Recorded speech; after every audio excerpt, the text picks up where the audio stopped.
alatsinainy faraka amby telopolo ny volana aogostra mbola misontrana ohatranyndray topolasy tompoko vavy miara-dalana aminay amin'izao alina izao amin'ny alalan'ny fampahalalam-baovao eto amin'ny matv atolotra antsika ary ny arahaba ary asianam-panazantsika anaraka ny vaovao hatramin'ny farany toy ny mazatra dia ny akon'ny coronavirus etrany no entintsika manomboka ny fotoana olona ray no namony ainy entany amin'ny faritry diana tranga misa roapolo kosa no voatily ary telopolo ireo sitrana somatsara misa enina telopolo sy valonjato hatreto ireo mbola manaraka ny fitsaboana ireo ndray ny mahakasika ny fivoarany valinaretina covid-19 teto Madagasikara izay tanteriny professeur Vololtina Anta. Nisan'ny tranga vaovao dia roapolo misy telopolo kosa ireo sitrana somatsara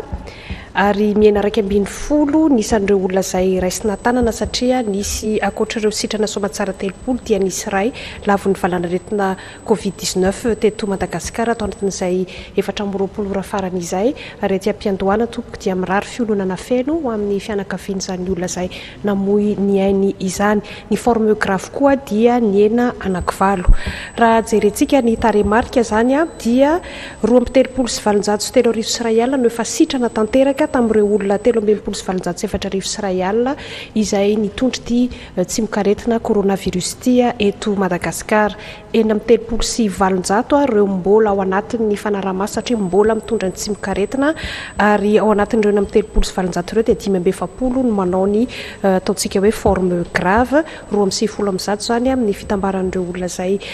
efa namony ainy vokatry ty valanaretina covid-19 ty eto Madagasikara. Paikady vaovao apetraky ny fanjakana hitsinjovana ny hoaviny ny isa-tokantrano dia atomboka any Antsirabe sy ny faritry vakina karatra ny tetikasa titre vert vola ravoavy sy tsiry rakotorson. Atomboka voalohany ao Antsirabe sy ny faritra vakina karatra ny tetikasa titre vert paikady apetraky ny fanjakana hitsinjovana ny hoaviny ny isa-tokantrano natao hanomezana asa sy tany ny tetikasa miantso ireo tsy mananasa na dia hiova asa vonona anao ny tetikasa ny filoham-pirenena mandritry ny fizarana Avatsitsinjo izay notontosaina tao amin'ny kianjan'ny colonel Betrano Laurent Jocelyn Honoré eo anivo ny akademia miaramila any Antsirabe hozaraina tany 10 hektara isanisa ny tokantrano ambolena na iompina mandritra ny 5 taona ananganana trano finanana ihany koa izy ireo ho lasa tompony tany ny fianakaviany iray afaka 5 taona mampanantena ny hitady lalam-barotra amin'ny vokatry ny fambolena sy ny fiompiana ny filoham-pirenena izany paikady apetraka amin'izany ny fananganana ny ozina andray sy hanodina ny vokatra isany koa ny fampiofanana amin'ny sehampiarina izy ireo mba hampiroborobo izany. Ny olona ny fianakaviana anankiray omena tany 10 hektara omena trano amboarina ny trano ary rehefa aveo dia apiditra rano ny fitondram-panjakana amin'ny fiofanana ho an'ireo zay te hiopy ho an'ireo zay te hamboly dia ny titre vert rehefa azo dia amin'ny anarany tany mandritra ny 5 taona rehefa mamokatra tsara izy rehefa miezaka tsara dia amin'ny 5 taona manaraka soratana amin'ny anarany manontolo io tany io. Ny sabotsy teo dia napetraka tao Vadifotsy ny Vadifototra ho an'ny fananganana ny trano fonenana ho an'ny sarabem-bahoaka misa 20 natao an'ny olona sahirana arabola maniry ny tianana trano ity trano fonenana ity ahitana ny toeram-pidiovana efitrano fandriana ho an'ny zaza sy ny ray aman-dreny lakozia sy ny trano fandraisam-bahiny ny trano isam-pianakaviana tombanana ho manodidina ny ray hetsy ka hatramin'ny 5 alina sy ray hetsy ariary ny ofan'ny trano. Natao Vadifotsy ihany koa ny fametrahana ny Vadifototra ho an'ny tranobe ny serasera sy ny kolontsaina faheniny eto Madagasikara mirefy arivo metatra toradroa ny fotodrafitrasa mitsangana natao toerana fandraisana hetsika fampisehoana fandraisana ny mpanao gazety manao fikarohana amin'ny asa ny famakiana boky sy fandraisana fivoriana ny tranobe mitetina 700 tapitrisa sy 1 miliara ariary kosa ny fotodrafitrasa manontolo araka ny tatitra izay nataony ny ministera ny serasera sy ny kolontsaina. Manao échange ao anatin'izany zavatra rehetrarehetra zany sy indrindra amin'ny zavatra hitantsika tery amin'ny écran ery dia misy karazana auditorium salle lehibe afaka anaovana fampisehoana afaka anaovana fivoriana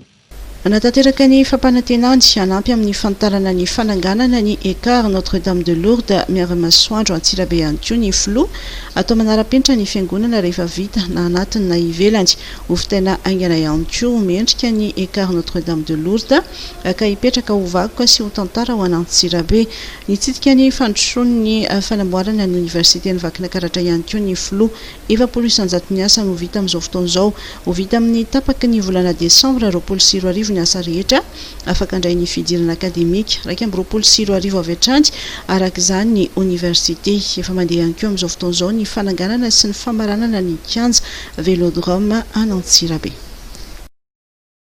Oetsy amin'ny lapamaintso anosikelintsika amin'ity vaovao manaraka ity notoy androany ny fivorin'ny voamera hitambaran'ny antenimera ndoolona sy ny antenimera pirenena mandinika ny volavolan-dalàna aotraotra ray itsipika 20 sy 20 raha nitatitra nataon'ny loly Madagasikara Olivier Kotovaza dia mbola nedikevitra teto ny momba ny anjara asan'ity voamera iombonana ity fanadidina miaraka amin'ny vola ravoavy sy tsiry Rakotoarsoatrany. Teto amin'ny lapany antemeran-doolona indray no nanatontosana ny fivoriana faharoa ny mpikambana amin'ny voamera hitambarany antemeran-doolona sy ny antemera-pirenena mandinika ny volavolan-dalàna laharana ohatraohatra ray bara 20 raha nitatitra izay nataon'ny loly ny Madagasikara Rakotovaza Olivier dia mbola niedikevitra teto ny momba ny anjara asa ny voamera hitambarana. Le izy ange lalàna ray fa misy lalàna fehizoro anankiroa anatiny sy lalàna tsotra ray zay zany nipetrahan'ny adihevitra aloha zany mikasiky ny fijoroany le CMP manana antom-pisiny mazava tsara raha araka ny lalampandrena satria zay le adihevitra teo zany mbola anatin'ny adihevitra zany zay izy zao satria raha rana lalampandrena zany ny azahoana manao ratification dia lalàna iraisam-pirenena ny zay ny fanaovana ratification fa ny ankoatran'izay zany tsy azo anaovana ratification ohatra hoe loi organique ohatra tsy fanaovana ratification zay zany no olana atao anatin'le raha ny loi organique dia ny article 89 angamba raha tsy diso no miatra dia tsy mandalo CMP dia ny lalàna tsotra no hiarany le lalàna ny andiny fahina amby sivifolo ao anatin'ny lalàna zay zany iodinan'le adihevitra dia betrany hoe manana habilitation amoaka rijateny amin'izany izy ity CMP satria ratification io tsisy amendement tsisy mihina azo atao zay le olana dia mbola midinitratsy zareo dia zay zany. Raha tsy hivina ny mpitarika ny délégation avy amin'ny antemera-pirenena dia efa nilaza fa efa nankatoavy ny antemera-pirenena ny volavolan-dalàna ohatraohatra ray bara 20 ary mitazona ny ankatoavan'izany izy ireo raha misy moa ny tsy fahitana ny marimaritra iraisany eo amin'ny antemera-pirenena sy ny antemeran-dolona dia hiveriny eo anivon'ny antemera-pirenena ny volavolan-dalàna ohatraohatra ray bara 20 ary izy ireo no mandany faran'izany. Raha ny voafaritra ao anatin'ny fandaharam-potoana ny antemera-pirenena dia raha ampitsy voalohany volana Septambra 20 no andalo ao anatin'ny fivoriana azon'ny be sy ny maro atrena ny volavolan-dalàna ohatraohatra ray bara 20 na dia mbola ny 6 febroary taona 2024 aza vao hifarana ny fotoam-piasan'ireo oloolona dia efa eo ampanomanana sahady izay fifidianana oloolona Madagasikara izay nivon'ny voamera mahaleo tena misahana ny fifidianana na ny seny izany mitatitra ny vaovao vola ravoavy sy tsiry Rakotoarson.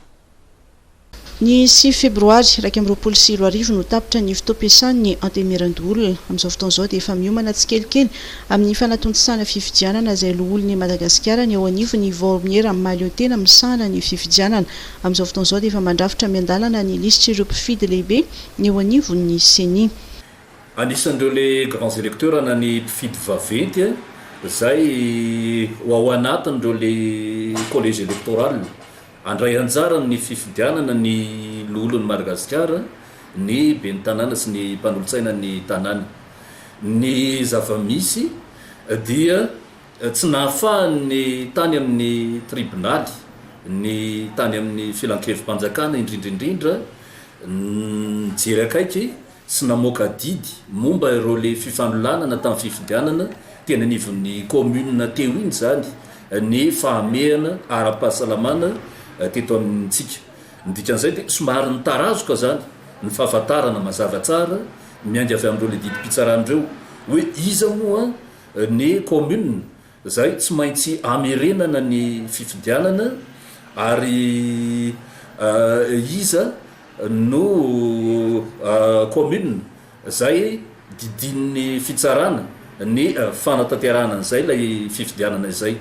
dia ny dikan'izay rehetrarehetra zay zany dia tsy mbola feno tanteraka raha mbola tsy vita reo fifidiananareo ny ao amin'ny listre ny grands électeurs ho mpifidy ny loholony Madagasikara nefa izay toe-javatra zay zany zay lafin-javatra zay dia tsy sakana akory amin'ny fanatanterahana ny fifidianana loholony Madagasikara satria raha tsika mahafantatra fa raha ny febitaona 5 taona iasany loholony Madagasikara dia tapitra amin'ny fahasivy ny volana febroary 2012 sy 2000 ka amontsena ny mety fahabanga-toerana eo amin'ny loholony Madagasikara zany dia azo eritreretina hoe tonga dia iroso amin'ny fifidianana loholony Madagasikara sika dia aoriana zany zay vao tanterahana ny fifidianana eny anivon'ny commune na ny famerenana ny fifidianana io na ny fifidianana reo le mpanolotsaina ny tanàna any amin'ireo commune 7 zay tsy nisy candidat tamin'ny fifidianana nytotozayntsika farany teo.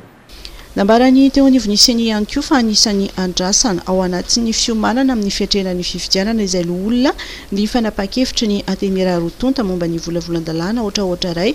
bara 2020. Misy moa zany amin'izao fotoana izao ny fikasana hoe ampiena ny isan'ireo loholony Madagasikara dia tsy afa-miala amin'izay ny aty amin'ny voamiera-pirenena mahaleo tena misana ny fifidianana satria miankina amin'ny isan'ny olona hofidiana ihany koa ny fandaminana zay ho tanterahana aty amin'ny CENI dia miandro zany zay fanapahan-kevitra ny any amin'ny mpanao lalàna sy izay mety ho fivoarany ny ady hevitra amin'izao fotoana izao zany ny fanatanterantsika ny fifidianana ololony Madagasikara. Nambarany teo anivon'ny CENI ihany koa fa anisany asa tanterahan'izy ireo amin'izao fotoana izao ny fanadihadiana ifotony hijerena ny momba ny karapanondro mitovy laharana mba ahafahana manatsara ny lisy-pifidianana. Nosiritan'ny mpitondra tenin'ny gouvernemanta ny Lalatina Rakotondrazafy andre Tongarivo fa tsisy idiran'ny fantarana ny fotoam-piasan'ny filoham-pirenena ny fandaninana ny volavolan-dalàna ohatraohatra ray itsipika 2020 zay hivorian'ireo solam-bavam-bahoaka ny Madagasikara sy ny Antenimera andoholona izany fanadihadiana miaraka trany amin'ny vola ravoavy sy tsiry Rakotoarsan. Ny afahana mapiatra ny fanapa-kevitra ny fanampanatanteraka ny ampianana ho 20 ny isan'ireo loholona no anisany antony ny antsoina ny fivoriana tsara-potoana ny Antemira Rotonta araka nambarany ministra ny serasera sy ny kolotsaina. Nosoritan'ny mpitondra tenin'ny gouvernemanta ihany koa fa tsisy idiran'ny fantarana fotoam-piasan'ny filoham-pirenena ny fandaniana ny volavolan-dalàna ohatraohatra ray bara 2020 izay dinia ny voamiera hitambara ny Antemira-pirenena sy ny Antenimera-ndolona. Ny antony nahatonga ny gouvernemanta nampiantso fivoriana tsara-potoana zany na session extraordinaire ny parlementa dia fantatsika tsara hoe nisy taona tsy nisy ny Antenimera-pirenena. Rehefa tsisy ny Antenimera-pirenena dia nomeny lalam-panorenana fahefana ny filohan'ny repoblika anao ilay antsointsika amin'ny teny vahiny hoe légifération par voie d'ordonnance zany hoe mandray rijanteny zany zay tokony atao lalàna fa raisina amin'ny alalana na hitsivolana na ordonnance dia nanome baiko moa ny fitsarana avy mbola lampanorenana hoe tsy maintsy ataony ratification zany hoe tsy maintsy ankatoavan'ny parlementa zany ireo lalàna rehetra ny raisina tamin'ny alalana hitsivolana na ordonnance ireo dia nisy hitsivolana anankiray izay noraisina zany taditsika tsara tamin'ny heritaona tany Antsiranana ny filan-kevitra ministra dia nandray fanapahan-kevitra hitsivolana zany na ordonnance mampiena ny isan'ny loholona zany ho 13 ny isan'ny loholona amin'izao fotoana izao dia nahena zany ho 20 lalàna io dia io ilay tokony ratifiena zany na tokony ankatoavana eny amin'ny parlementa araka ny voalaza ny fitsarana avy mbola lampanorenana. Zay ny antony nampiantsoana an'ilay fivoriana tsara-potoana satria efa fantatsika efa nandeha teny amin'ny parlementa izy io fa tsy nahita tsy lany zany hoe tsy nahita manimaitra resana amin'ny filatsika azy zany hoe tsy nolanin'ny Antenimera-ndolona zany izy io normal moa zany angambany ataontsika hoe tsy asiana adefitra fa ny tiako apetraka fotsiny hoe le adefitra mipetraka ny tokony tsy ahodikodina zany ny resaka efa tsotra be nisy fampanantenana nataony filohan'ny repoblika vao tsy mbola filoha akory izy fa mbola candidata amin'ny fifidiana filohan'ny repoblika dia efa niteny an'io hoe mandany vola loatra na budgetivore ny sénat io ka tokony horavana satria moa tsy vita ny mandrava azy zany a dia mba hafahana mitsitsy an'izay volam-panjakana izay dia na ena ho 20 nisan'izay loolona izay dia zay fanapaha-kevitra izay no irosoana zany ankehitriny. Akoatra ny momba ny antemeran-doolona nisan'ny diniana ao anatin'ny voamery hitambara ny antemeram-pirenena sy ny antemeran-doolona ny momba ny lalàna mifehy ny fifidianana sy ny fitsapakevim-bahoaka ary ny fantsiana andiny sasantsasany amin'ny lalàna mifehy ny fitrandrahana arena kibony tany. Mbola anatin'izay vaovao izay hatrany dia nomarian'ny ministry ny arena kibony tany sy ny otrikaarena stratégique fa fepetra fanampy ny ahafahana manao fanenjehana raha misy tsy fanarahan-dalàna momba ny fitrandrahana arena kibony tany no voarakitra ao anatin'ny diditsy volana ao anatin'ny ity volavolan-dalàna ohatraohatra ray tsipika 24 ity vola ravoavy sy tsiry rakotoso. Lay disposition complémentaire mahakasika ny code minier efa tamin'ny heritaona tamin'ny juin 2019 napetraka araka ny napetraka zay hoe farafakely ny ahafahantsika miaro ny arena kibony tany dia ny hoe raha misy tsy fanarahana-dalàna ataon'ny mpitrandraka dia tsy resaka hoe fanakatonana fotsiny na fanaovana rakitsoratra fotsiny fa mba ahafahana manentsika azy ireny amin'ny sazy arabola andoavan'ny lamandy arabola zany ka tsy misy hoe nampidirina tato ilay lalàna mifeny arena kibony tany iny mbola zavatra hafa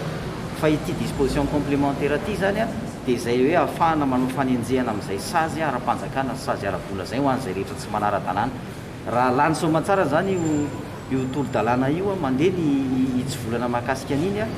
raha misy faharavana hoe rano maloto na lavaka natao na hazo mitapatapahana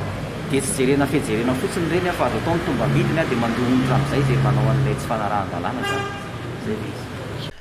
Ao anatin'ny fivoriana tsy ara-potoana tanteraka amin'izao fotoana izao ireo solombavambahoaka mandinika ny lalàna ohatraohatra ray tsipika 24 misy ny tsy vitifikevitra eo amin'ny solombavambahoaka sy ireo loolona momba io lalàna io ka tsy maintsy natsangana ny komisiona imbonana andinika izany raha tahiny ka tsy mifanara-kevitra mihitsy ny antenimera rotota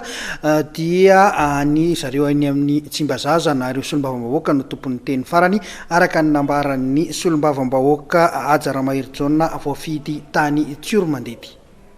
Raha ohatra tsisy an'io lalàna transitoire ifehy fametrahana ny antemeran-doolona io rehefa tavatsangana ny comité tripartite ka hita ny maromarotry iraisana dia mipasy le lalàna raha sanatria misy ny tsy fitikevitra eo amin'ny androm-panjakana anankiroa dia mazava tsara ny ao anatin'ny lalàna ny assemblée ny chambre basse na ny assemblée nationale ny tompony teny farany tsy hitako sy tsy atafaka azy. Mbola anatin'izay vaovao politika rehetra izay hatrany dia tonga teny amin'ny prefecturan'ny polisy teny Tsimbazaza ireo mpanolotsaina munisipaly Tim androany nangatam-panazavana momba ny taratasy izay napetraka izy ireo mikasika ny fihetsiky ny ben'ny tanàna izay voalaza fa manao fanapahem-efana fanadihadiana avy hatrany. Disy fanantenana tamin'ny prefet ny mpanolotsaina Tim tonga teny amin'ny prefecturan'ny polisy teny Tsimbazaza tokoa izy ireo anontany ny valin'ny taratasy fangataham-panazavana napetraka izy ireo. Taratasy momba ny fanaparam-pahefana nataon'ny ben'ny tanàna amin'ny fanapahan-kevitra raisiny samindrery momba ny raharaha maro ao anivon'ny fiadidian'ny tanàna n'Antananarivo renivohitra toy ny fandravana tsena ny MBS sy ny maro samihafa tsy voatanisa. Teny prefet satria zao le izy taratasy napetraka marina fa mety tsisy an'izay fa mazava be le izy mpanolotsaina ny tanàna n'Antananarivo nangataka fanazavana taminy zany hoe zany raha ame valitero izy dia mpanolotsaina ny tanàna n'Antananarivo ny tokony hamaliny amin'izay kanefany izao zany dia midika fa tsy firarahinanay mpanolotsaina ny tanàna n'Antananarivo timina mihitsy satria alohan'ny préfet de police manao conférence de presse fa tsy mamaly anay tsotra kelengele izy azony atao tsara mamaly anay ara-taratasy satria zay fa niteny hoe hiverina akan'le valiny ka zao zany dia hita miarary hoe tsy firarahinanay mpanolotsaina ny tanàna n'Antananarivo mihitsy zao. ka dia ampitagnany amin'ny préfet any fa diso fanantenana aloha zahay satria ity tanàna Eramanana izy ity ka tokony afaka mifanerasera tsara na amin'ny préfet de police na izahay avy eo amin'ny mpanolotsaina amin'ny tanàna Antananarivo ka dia ataovy tongany aminy madama le afatra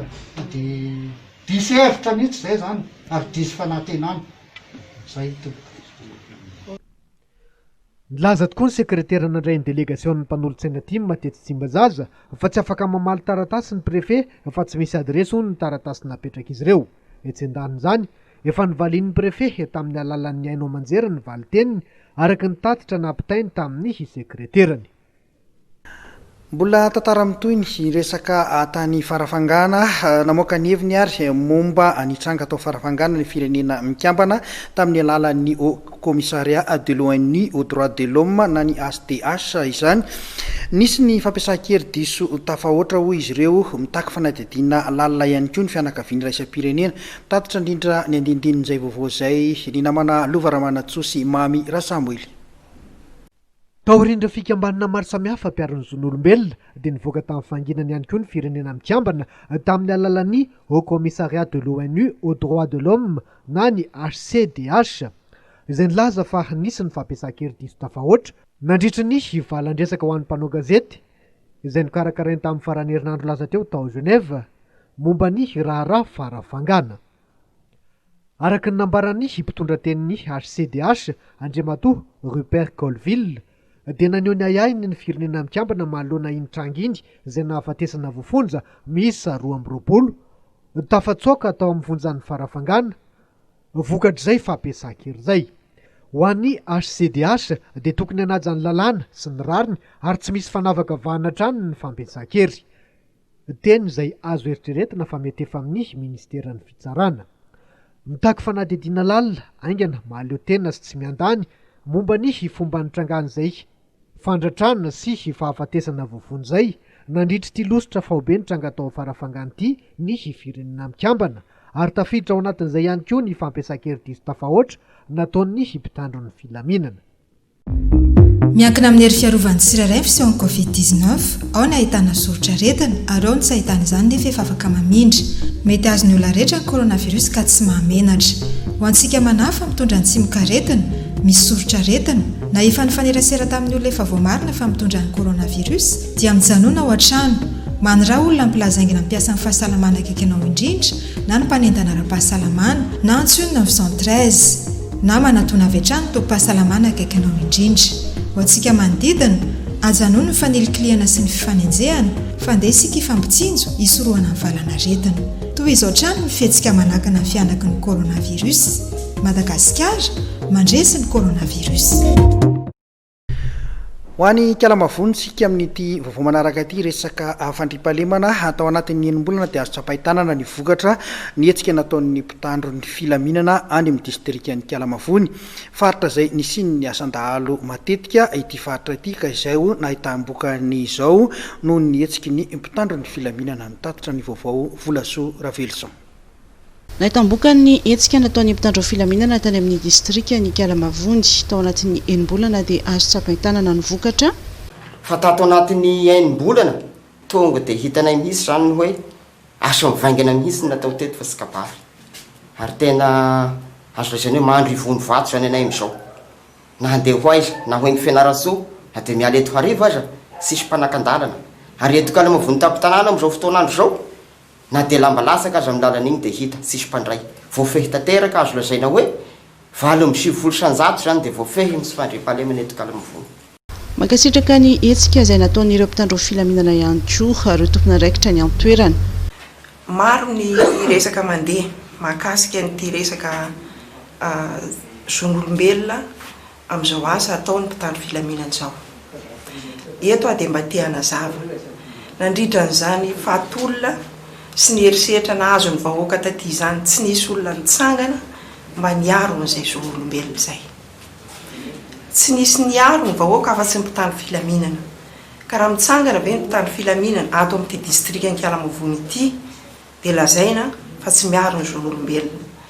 Raha nitany ny vahoaka ato isika dia makasitraka sy makatelona amin'ny asa mpitandro filaminana ny vahoaka. Ilaina ny siara-miasan'ny mponina amin'ireo mpitandro filaminana. Aoka isika irahina, aoka isika sy anafina an'ireo olon-drasy ireo amin'ny mpitandro filaminana satria ny fanafenasika an'izany dia sy afoana ary mbola mipirongatra loza anio resaka sy fandriam-pahalemanio. Manateny ireo mponina sy ireo tompona andraikitra ny an-toerana fa itoy izao fandriam-pahalemana izao. No entsika amanohy ny vaovao amin'izao alina izao, tsy maintsy manao PCR avokoa ireo izay mikasa ny andray ny sidina anatiny izay miverina amian-dalana manomboka rahampitso raha ny fampitam-baovao avy amin'ny kompania tsara ty teny mpanjifa no miantoka ny saran'izany fitiliana izany. Claude Arasolution sy Mami Rasamoily.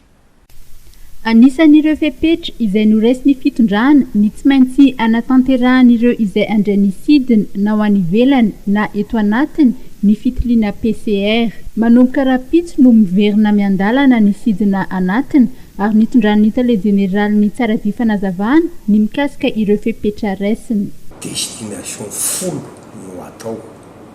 Dia amin'ilay destination folo reo atao hoe indray mandeha isan'andro no eritreretanay misy mihoatra kely moa ny sasany mba ahafahana manaraka tsakany sy andavany amin'ilay fepetra ho apetraka sy ho arahana satria mbola mi-expérience ny ilay izy. Donc hoe mba raisina lelesona zany hoe inona no azontsika raisina amin'io satria voalohany indrindra amin'ilay fepetra raisina lasa sina zao hoe test PCR. Miala eto Antananarivo anao tsy maintsy manao test PCR. Iny moa ny araka ny resany teo hoe normal 3 andro aloha izy dia efa azo atao. Zay no farafahaingana zany. Dia mifanontaniana mipetraka nisy hoe afaka misy miteny hoe elaela io vao mivaly fa tia ndraiky kosa hoe afaka 2 andro dia afaka mamaly ny any ministera sy any présidence hoe 2 andro misy valiny io. Zay miala eto Antananarivo. Dia manaraka izany re ny vatana ohatra vao miditra ianao tsy maintsy manao le masque ray zay. Misy an'le désinfectant zavatra efa tsotra zay. Mipiasa ndraiky kosa manao masque dia misy manao visière mihitsy ary. Dia misy moa le gants mba maka an'le mesure zany hoe mba kely dia kely le risque azahoan'ny olona rehetra hoe ny virus. Raha ny fantatra dia ny mpandeha no miantoka ny saran'ny fitiliana atao izay manodidina ny €20 na €100 efa misy ny lamina mipetraka mikasika ny toerana sy ny fotoana anaovana ny fitiliana ho an'ireo izay azo ny faritany. Ankoatra ny fanaovana fitiliana dia fepetra maro no raisiny raha tsy laza afa-tsy ny fanaovana masque, ny fanajana ny elanelana, ny fampiasana ny gel hydroalcoolique, ny fakana ny maripana ary ny fandalovana amin'ny tunnel désinfectant.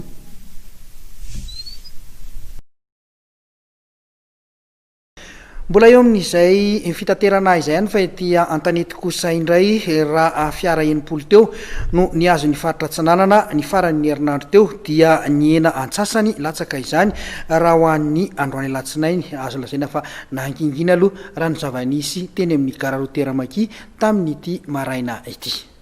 Fiaranisa enimpolo teo izay nitondra mpandeha 20 no niainga teny amin'ny gararotera Maki ny asabotsy lasa teo niazo ny faritra Tsananana. Araka ny fanadihadiana natao teny an-toerana dia ao ny hamonjy fidiana, ny sasany mamonjy asa ary efa nisy sahady ny nandeha niala sasatra. Na dia betsaka aza no niainga nandritra io andro voalohany io dia nilamina tamin'ny ankapobeny ny fandraisana ireo mpandeha. Tsara fantatra ny mpandeha satria izay anisany mety hoe tampoka tamin'ny mpandeha teo amin'ilay resaka fitondrana ny dika mitovy ny karapanondro. Satria azadiny fa dika mitovy ny karapanondro io no sy tombohan'ny eo anivon'ny ministera amin'ny fahasalamana rehefa mandalo an'ireo karazana hoe test sanitaire kely tsika. Dia eo anatin'izay ihany koa fanajana an'ilay elalelana ray metatra izany hoe le geste barrière zany tokony hatsaina foana rehefa tonga tamin'ny tompo-piantsonana. Fa nisany zava-baovao ihany koa teto amin'ny nivon'ny tompo-piantsonana dia fametrahana an'ilay hoe caisse unique. Izay anisan'ny tombontsoa lehibe ho an'ny mpanjifa satria ny frais dia janona tokana zany ny frais tamin'ny tompo-piantsonana ho an'ny sotra anankiray.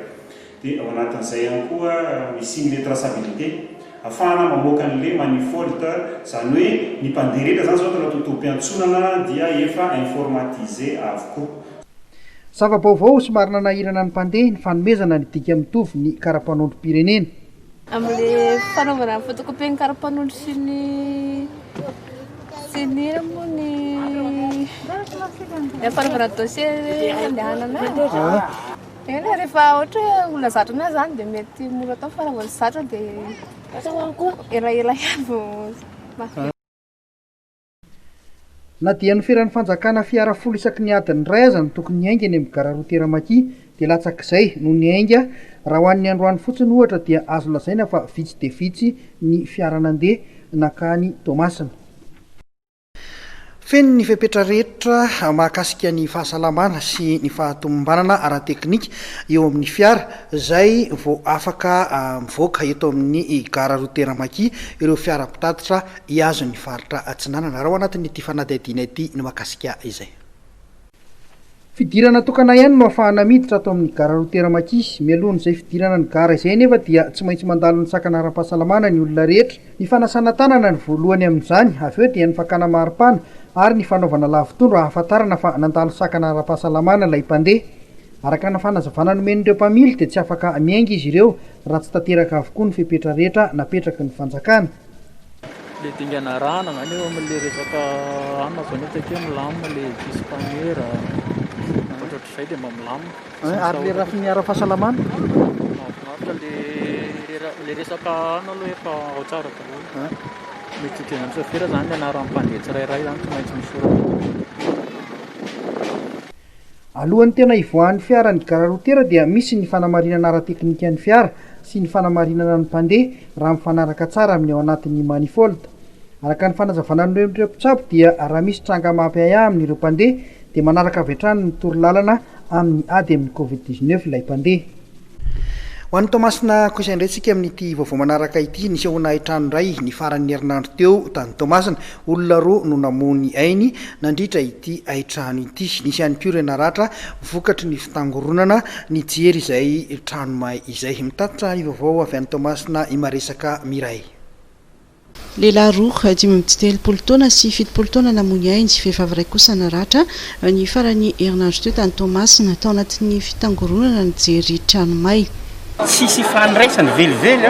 amin'le famondena le trano may le olona maty fa araka ny tatitra tokatra ty amiko dia nisy fanamboaran-trano zay hitatsika io ambony io dia nisy parpaing latsaka teo amin'ny tampony fa maio tsisy fandraisany mihitsy amin'le trano may fa le olona reo nanatrika tonga mba hitongra zay mba zava atao hoe famondena teo zay nitonga le olona maty fa avery koa tsisy fandraisany amin'le trano may le olona maty fa misy parpaing latsaka le ndera aftery ambony totona tamin'le lohan'izy telo manaraka teo zay tereky le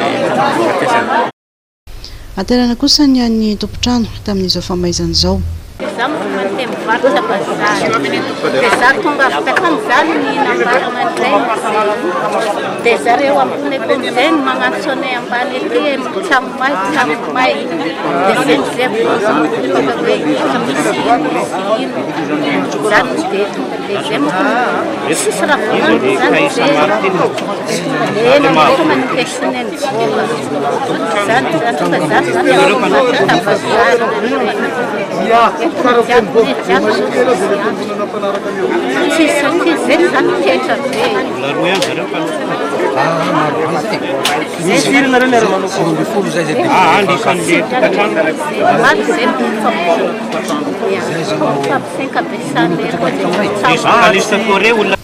araka ny tatitra ofisialy dia cour circuit na tonga n'izany famaizana trano izany. Le trano may zany dia miainga tamin'ity trano semi-duriste misy trano aétage izy tia taotrany androany dia misy trano zany mamanodidina dia fa amin'ny ankapobeny trano reny zany dia tena hoe may raha hoe amin'ny trano lehibe zany ankoatra ny trano hoe tsara miampody le amanodidina semi-duriste le trano. Somary nanansarotra ny famononany afo no ny fakilizan'ny lalana niditra tao an-tanàna. Nanao antsoavy moa ny lehibe ny sampana mpamonjy mba hanaraka ny fepetranapetraka ireo mponina harangataka fahazon-dalana ireo izay mikasa nangana trano na hitondra fanamboarana amin'izany trano izany. ho any akadin'ondry sakay kosa indray sika misy ny disadiza eo ambe ny tanàna sy ny mpanolotsaina iray ao amin'ny commune akadin'ondry sakay ambaran'ny mpanolotsaina ny tanàna ity fa manao didiko felehibe ny be ny tanàna ary ihany koa miraitsykombakomba amin'ny dahalo eo amin'ny resaka alatromby mitatotra izay vaovao zay ny namana velo zisla isy ny tsy fitovikevitra ankehitriny eo amin'ny ben'ny tanàna sy ny mpanolotsaina iray eo amin'ny commune akadin'ondry sakay ao amin'ny faritra Bonglava hampangain'ity mpanolotsaina ity ho manao ampimamba sy manao ankehitrano an-trano amin'ny fitantanana ny commune ny ben'ny tanàna raha ny fantatra dia eo amin'ny resaka fananganana fotodrafitrasa trano sy tsena izay tokony anaraka ny rafim-pandamina ny tanàna no antony mahatonga disadisa eo amin'ny rotonta raha nambarany ity ben'ny tanàna ity dia mitaky ny azahoan'ny toerana malalaka kokoa noho ny besin'ny maro alay mpanolotsaina nanambara mazava moa ny ben'ny tanàna fa zay zavatra tabaka teo anivo ny fivorian'ny filan-kevitra ihany no tokony arahana fa misy mpanolotsaina anankiray izay ao anatin'ny fifaninana moa dia ao anatin'ny atoko tiko Madagasikara io mpanolotsaina anankiray io izay manana trano fonenana eo an-tsena satria misy an'ilay plan d'urbanisme zany izay natao teto amin'ny commune akadin'ondry sakay dia zaraina mazava tsara io plan d'urbanisme io eto amin'ny commune akadin'ondry sakay izay tany nangatahana tamin'ny fanjakana fito amby efapolo hektara maherikely eo io zany dia nangatahany commune anaovana fanitarana tanàna zaraina mazava tsara misy toerana anaovana tsena misy toerana anaovana intérêt public misy toerana anaovana trano fonenana dia rehefa napetraka zany fotodrafitrasa io dia vita zany hoe misy trano 500 sy 500 tafo zany ao anatin'ilay toerana dia misy intérêt public misy 10 hektara nanaovana tsena 10 hektara nanaovana complexe sportif 1 hektara nanaovana tsenan'omby ary misy atsasaka hektara fiangonana 5 no nazo anazy dia izay zany no rafitra napetraka efa nazahoan'ny commune titre mazava tsara io ity plan de titre zay nangatahan'ny commune azy rehefa tanteraka ny programme zay fanarahana tamin'ny namezan'ny ministère an'le tany dia vita soma tsara efa vita ny morcellement efa samy nanana ny titre tsarairay aby zany le olona reo fa navita ny trano dia kaisirvin zany ny abean'ny trano dia misy loha anankitelo misy première catégorie misy deuxième misy troisième tovy daholo ny abeany ka impandraraha anankiray io zay conseil ato anatin'ny commune zany tsy afa-po fa tia azo tany mihoatra mba ahafahany manatsara fandrarahana zay ataony dia misy nefa ny rafitra notapahany conseil communal zay anaovana pavillon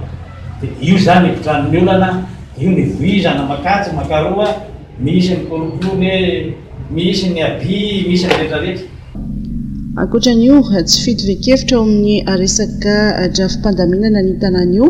dia voalazan'ilay mpanolotsaina fa manao fanadiovana omby alatra sy miraitsykombakomba amin'ny dahalo mpangalatra omby ihany koa ny ben'ny tanàna ao an-toerana voalaza tamin'izany fa mandry tsy lavolora fokotany 2020 mandrafitra ity commune ity nitondra fanazavana makasikizany ihany koa anefa ny lehibe ny groupement ny zandary ao an-toerana tsy afaka manamarina ny fisiny zany ny anivony mpitandro filaminana ny ezaka rehefa natao ny fivoriana tato efa nisy farapakely ny intelo ny arana tato amin'ity toerana ty nametrana paikady hiadivana amin'izany fa manainga antsika rehetrarehetra zay manana loharano vaovao afaka manamarina an'izany zany ny antondia natongavo ketohana mihitsy hialana amin'le propagation na fausse nouvelle eo anivon'ny tsirairay tonga zahay anampy anome tanana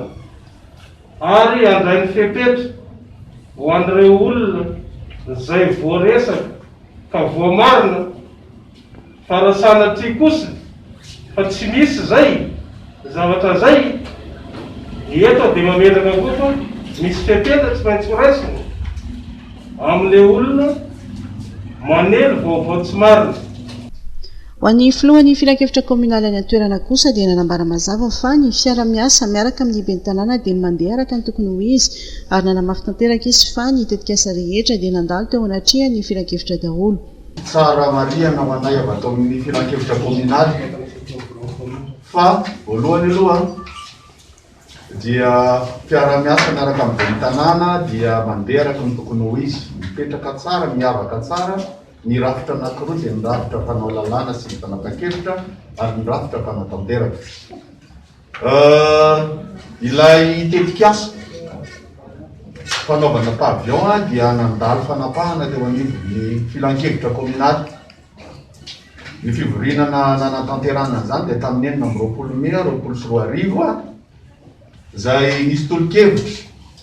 nentin'ny fanatanteraka teo anivon'ny fivoriana tsara-potoana ny hanao tetikasa hanangana tranotsenana pavillon eo amin'ny tsenana Kadinondy izay marihana fa tanin'ny commune soratra madidio amin'ny commune. 5 tamin'ireo fanatanteraka anankifito no nanatrika ny fivoriana io. Rehefa natao ny fanadihadiana dia tapaky ny 5 fa ho tanterahana izany tetikasa zany. Lekena zany zay fanatazay tolo-kevitra izay ary navoaka tamin'ny PV-n'ny fanapahana izany ary mbola nentina natao nakana fankatavana tany amin'ny préfecture. Aminay zany ny filazana fa fanaovana fanambaram-pahefana dia tsy mitombona. Tanàna manana vokatra maro isan-karazany komina Kadinondy sakay, efa maro ireo fotodrafitrasa misy eo an-toerana toy ny hôpitaly sy ny fianarana maro na ara-panjakana na tsy miakina. Avy any Kadinondy dia ikisaka eo Arivonimamo miverina misokatra ny tsena isaky ny zoma amin'ny komina Arivonimamo, tsena manana ny lanjany tokoa satria iraisan'ny komina 13 mandrafitra ny distrikana Arivonimamo, isan'ny mampidi-bola betsaka ho an'ny komina ity tsena ity. Fanadihadiana. Mpivarotra an'Arivo no mamelona ny tsena isaky ny zoma ao amin'ny komina Arivonimamo izay miverina misokatra. Amponina avy amin'ny komina 13 mandrafitra ny distrikana Arivonimamo no mahazo tombontsoa amin'ity tsena ity izay nikatona teo aloha noho ny ame anara-pahasalamana. Mafimafy ho an'ny aty ambanivohitra ny fehitrehana ny valan'aretina coronavirus iny fa soa ihany fa teo aloha ny fitondram-panjakana izay nifanampy taminay isaorina ihany koa ny gouvernoura, ny faritra itasy ary ny solombavam-bahoaka miaraka amin'ny CRCO itasy mazava loatra miary miatrika taminay. Mafimafy iaho ny fiatrehana zany tato anatin'ny distrikana Arivonimamo mihitsy fa tsy ny komina ambonivohitra ihany satria ny amianara-pahasalamana dia niteraka fa tiantoka lehibe ho an'ny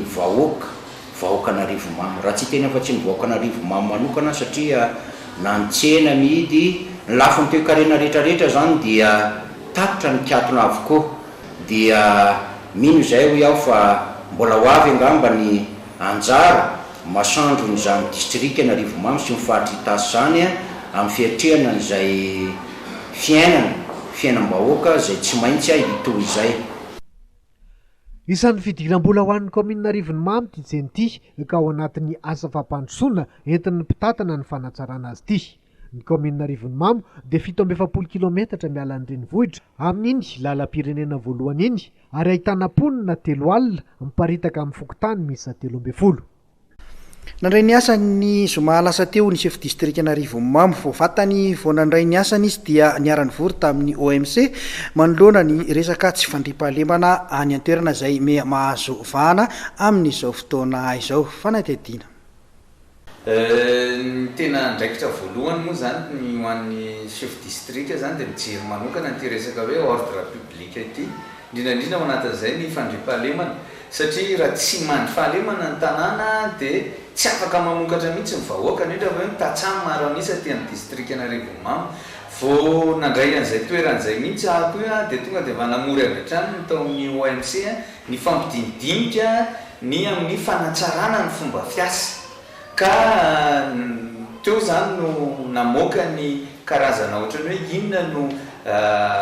fomba fiasa izay tsara hotohizana sy ny fomba fiasa zay tsara ho atsaraina zany no mifampidiniana atao dia ny teknôlôjia vaovao zay zany no ataontsika hoe fototry ny tetikady ho amin'ny fandriampahalemana eto amin'ny district Anarivomamo. Ny antony amin'ilay fifandraisana mila fifandraisana aingana be, intervention aingana be, dia eo ihany koa zany amin'ilay famahana olana satria resaka io foana ny olona mpitandro filaminana ny resaka hoe resaka matériel roulant zany ahafahana mamonjy an'ireny tsy fandriampahalemana zay mahavaivay ireny. Dia nitady ny famahana ny olana mikasika an'izay zahay tao ary indrindra ihany koa dia zao hoe ampianatra ny vahoaka ny amin'ny hoe rehefa misy trangana tsy fandriampahalemana dia mba hiantso aingana dia aingana tokoa. Any Mahajanga kosa indray nitsidika ny commune Marierano district any Mahajanga faharoa ny ministry ny tontolo iainana sy ny fandrosoana Lovainjafy Bomiavitsy Vainala Rarinirina niaraka tamin'ny gouverneur ny Boeny nijery ny asa fanaovana tatamotrona ny aroafo ataon'ny fokon'olona avy amin'ny fokotany maro ao amin'ity commune ity sy ny fambolekazo vola ravoavy sy tsiry rakotoarza. Tsy afa-misaraka fa mifampiankina ny fiarovana ny tontolo iainana sy ny fizahantany ary ny kolontsaina hoy ny ministra nandritra ny fandalovany tany Mariarano. Ity community izay manana toerana misy ireo arena miavaka sy vakoka mahasintona mpizahantany. Mampiavaka ity community ny fananana ny grotte na lavabato Anjoibe izay lehibe sy miavaka indrindra eto Madagasikara ary faharoa maneran-tany sy aty Afrika. Manana farihy 80 dobo filomanosana na piscine voajanahary sy manana atiala midadasika sy mbola tsy voakitika izay ahitana arena voajanahary marobe. Ananan'ny faridranomasina midadasika indrindra satria dia ny 700 dia aty amin'ny avokoa ary mbola azo trandrahana tsara. Ahitana ny riandrano na chute d'eau mahafanina izay miavaka ka manana avo 20 metatra, manana onkona mangrove ihany koa ka mahatonga azy amelona ny Mahajanga amin'ny trondro ny drakaka. Anisany ezaka tanterahan'ny fokon'olona ny toerana ary arahana amin'ny mpiara-miombonantoka ny fanaovana tatamotro na aroafo sy ny fambolekazo arahana amin'ny tetikasa Eden Project. Saby be filoam-pirenena ihany koa ny fahafantarana fa misy an'izany grotte zany ato amin'ity district sy ato amin'ity commune misy antsika ity izay azo lazaina fa vakoka ho an'ny firenena mihitsy fa tsy ho an'ny faritra Boeny ihany. Mijoro miasa sy miaro ary mitantan'ireo aren'ireo ny vohisambatra izay navita famindrapitantanana miara-miasa amin'ny ministera ny tontolo iainana sy ny fandrosoana Lovainjafy sy ny commune. Manohana koa ny tetikasa page GIZ tetikasa iarahana amin'ny mpiara-miombonantoka ny fambolekazo fameloma maso ireo azo sanatany efa misy ny fokon'olona ihany no mamatsy ny voan'ny hazo mikarakara sy manomana mamboly hatramin'ny fiambenana azy maso karaha misy-bolana anatsaran'ny fiainana kosa izy ireo. Dia iny fanadihadiana ihany koa tompolasy tompoko vavy no ametrahako ny veloma mandram-piona ho amin'ny manaraka indray isaorana betsaka ianao tany tokantrano tany nanaraka ny vaovao hatramin'ny farany isaorana ihany koa namana rehetra teknisianina niarana natosa any vaovao tamin'ity androany ity mba me fotoana ireny tenako ho amin'ny manaraka veloma tompoko.